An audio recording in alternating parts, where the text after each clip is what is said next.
Kalau dari perjalanan bisnis nih Kang, karena nggak mungkin dong tiba-tiba blek ada Amar Kids gitu kan.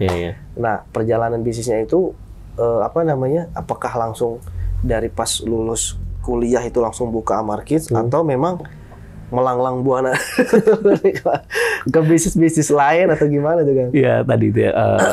Sebenarnya kalau dari awal kuliah tuh bisnisnya makanan Kang. Makanan banyak makanan. Tapi ya tadi makanan ternyata pas saya jalanin hampir ada 3 tahun tuh kayak stuck gitu kan.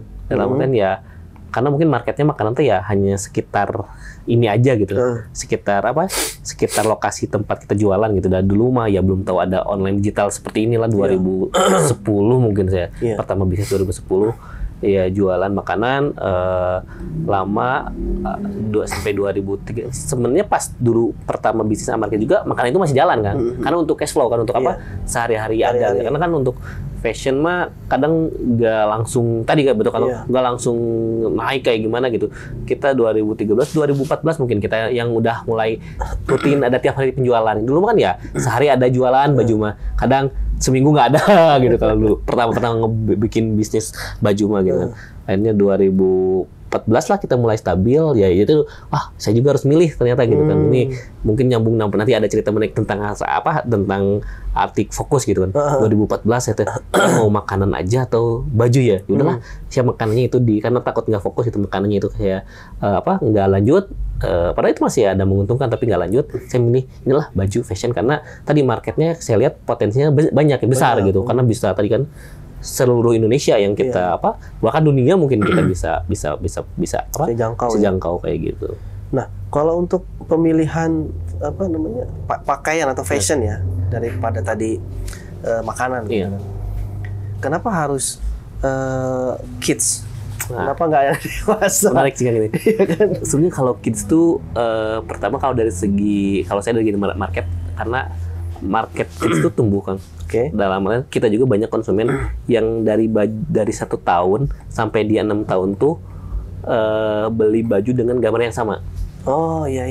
Kan dia tumbuh. Beda kalau dewasa. Dewasa ya nggak akan tumbuh kalau udah beli baju itu sampai 5 tahun juga ya kalau nggak gemuk gitu ya. Itu aja. Ya itu aja gitu. Kalau anak-anak nggak akan tumbuh terus. Jadi dari repeat itu makanya kita juga menjaga tadi servis kita menyebutnya itu servis ya kalau dari kita yang kayak jaminan garansi gitu kan. Tadi karena kita pengen reputation dari konsumennya pertama itu. Kedua waktu itu kan karena untuk Amar Kids sendiri kan kita lebih fokusnya di baju-baju Islami ya kan, yang ada pesan-pesan Islami gitu. Jadi itu pengen jadi kalau saya bukan ustadz, saya gak jago untuk berdakwah secara langsung apalagi ke dewasa, tapi saya pengen jadi bagian dakwah nih gitu. Gimana ya caranya dan seperti apa gitu. Ada kaos, saya bisa tempelin media-media edukasi dakwah di sana biar anak-anak juga bisa lihat kan kalau anak-anak mah kadang gampang belajar tuh dengan apa yang mereka lihat ya, apa yang mereka pakai lihat gitu kan. Wih ini baju, mungkin mereka menanyain misalnya ini ada baju gambar Mekah gitu kan. Ini tuh Mekah tuh apa gitu. Jadi orang tuh bisa mengedukasi Mekah gini walaupun di situ kita ada ceritanya gitu. Tapi sesimpel itulah kita pengen jadi bagian dakwah dari Islam ini gitu kan. Medianya kita lewat media baju ini, media kaos kayak gitu. Jadi fokusnya kita memang banyak kaos-kaos yang tentang edukasi Islami. Makanya terakhir juga kita ada kolaborasi sama Hafiz Hafizoh Kang.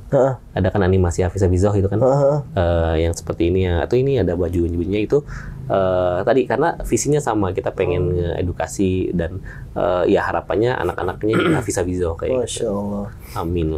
Berarti kalau untuk dalam perjalanannya ya pasti kan ada kendala, hambatan, tantangan.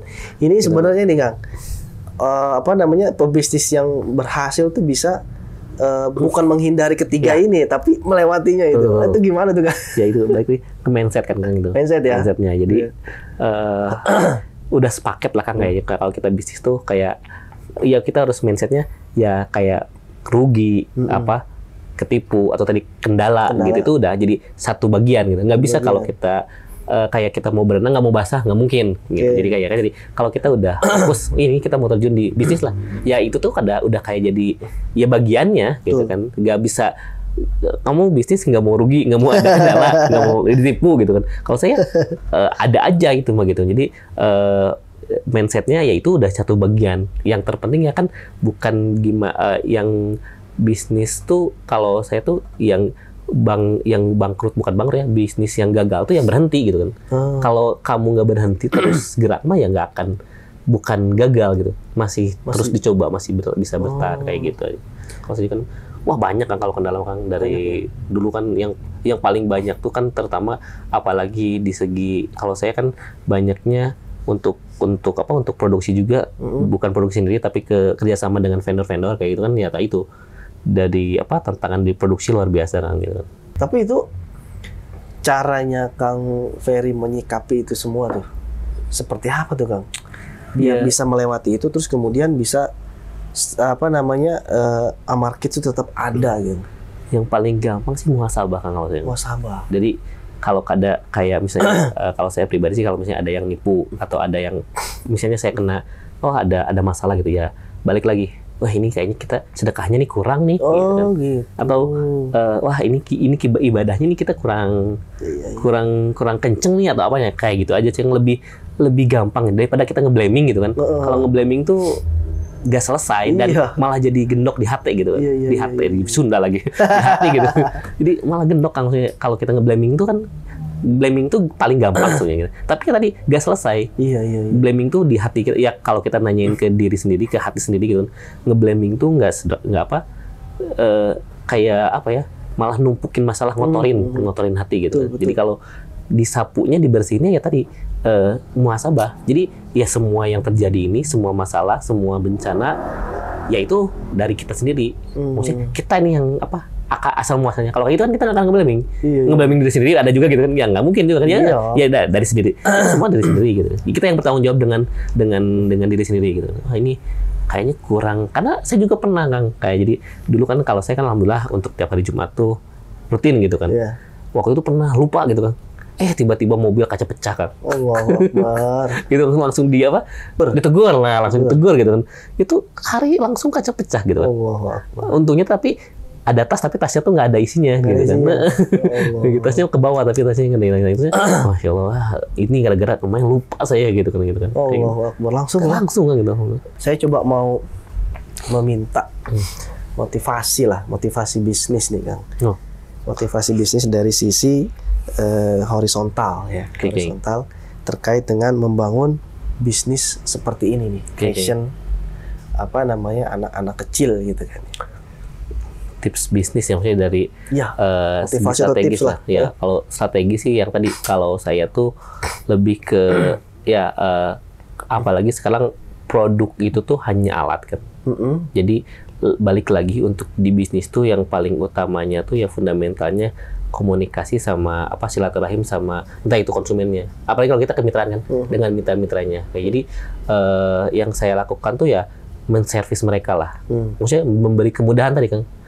Saya banyak kayak tadi kan dengan sistem banyak ya itu di internal kita banyak strategi-strategi yang kita lakukan dengan sistem yang tadi tujuan kita memudahkan semua mitra kita juga. Jadi kita pengen bantu mereka untuk mereka berkembang ya.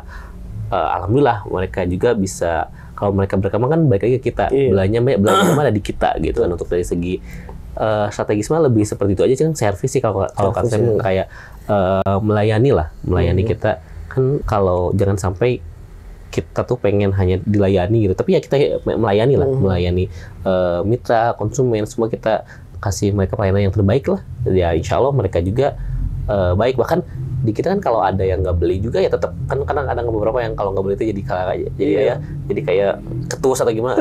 Saya mah ke tim tuh jangan, ketika mereka ada yang mau beli misalnya nggak jadi, ya nggak apa, doain aja yang terbaik gitu. Dimudahkan rezekinya, ya udah gini ya. Di SOP-nya kita kalau ada yang nggak jadi, yang tertarik yang jadi beli tuh jangan udah atau biasa aja, enggak, tapi kita doain mereka gitu kan. Harus didoain merekanya, rezekinya lancar ya Kak, gini, seperti itu kan. Nah itu bentuk-bentuknya seperti apa tuh Kang Ferry kalau misalkan terkait yang tadi Kang Ferry ini? Apakah karena kan ini kan penjualannya itu kan kebanyakan kan online ya? Betul. Apa dalam bentuk surat kecil atau apa? Di chat aja. Di chat aja. Chat biasa aja. Gitu. Chat biasa aja. Tapi kalau untuk ininya maintenance daripada konsumennya gimana? maintenance dari konsumen kita sebenarnya kalau untuk dari ke konsumen kan selain karena fokus kita mitra sebenarnya kan, bukan maintenance. Jadi mitra-mitra itu kan, jadi kita ada kayak apa ya namanya, bukan gathering lah. Jadi mungkin disebut juga semi kajian, tapi pelatihan lah, training. Jadi tapi memang karena sekarang kita mitranya banyaknya seluruh Indonesia kan, jadi online via Zoom kayak gitu. Jadi kita ada meeting Zoom kayak gitu, misalnya sebulan sekali atau sebulan 2 kali. Itu isinya apa tuh? Bisa dari tips-tips cara jualan atau enggak apa ya namanya, evaluasi misalnya sama mitra-mitra kendala apa. Tapi seringnya sih banyaknya kita upgrade ilmu lah. Upgrade ilmu. Jadi kita ngasih upgrade cara-cara berjualan yang sekarang lagi in lah gitu. Lagi cocok seperti apa, kayak sekarang kan mungkin TikTok gitu kan. Ya, kita bikin pelatihan tentang cara berjualan di TikTok seperti apa kayak gitu. Basic-basicnya lah gitu kan kayak gitu. Kalau berarti itu juga sama kayak kita memberikan recognize atau seperti apa gitu. Ya, apa beda lagi? Betul. Sama ya. Berarti juga sebagai bentuk recognize dari pusat kepada mitra-mitra ya. Ya jadi kita ya kan mereka mungkin dari kita juga kan banyaknya mitra-mitra juga ibu-ibu Kang, ibu rumah tangga yang maksudnya mungkin mereka juga untuk ya walaupun sekarang ada YouTube sih, tapi kan YouTube satu arah ya Kang. Iya. Ya, beda dengan kalau misalnya kita Zoom dua arah, kan mereka bisa bertanya gitu. Kalau ya kayak gitu aja sih gitu. Oh, berarti itu setiap bulan sekali ya? Setiap bulan sekali kita ada show. Kira-kira mitranya udah ada berapa nih Kang? Kalau yang terafiliasi sama pusat sih alhamdulillah ada sekitar 5.000-an Kang. Masya Allah, 5.000-an. Iya, tapi biasanya kan mitra tuh apalagi yang distributor mereka punya reseller lagi gitu kan. Jadi kan kita ada beberapa tahap. Kalau di kita ada distributor sama agen. Nah, si distributor agen ini kadang punya reseller sendiri. Iya. Kayak gitu. Bahasanya downline lah ya. Iya, downline lah kalau. Kadang tadi kalau kita juga kan kalau kita misalnya ngasih materi ilmu gitu kan. Kalau bisa tuh si distributor itu share juga dong ke reseller-resellernya. Jadi biar jariah ilmunya tuh nyampe kemana-mana ya kayak gitu sih.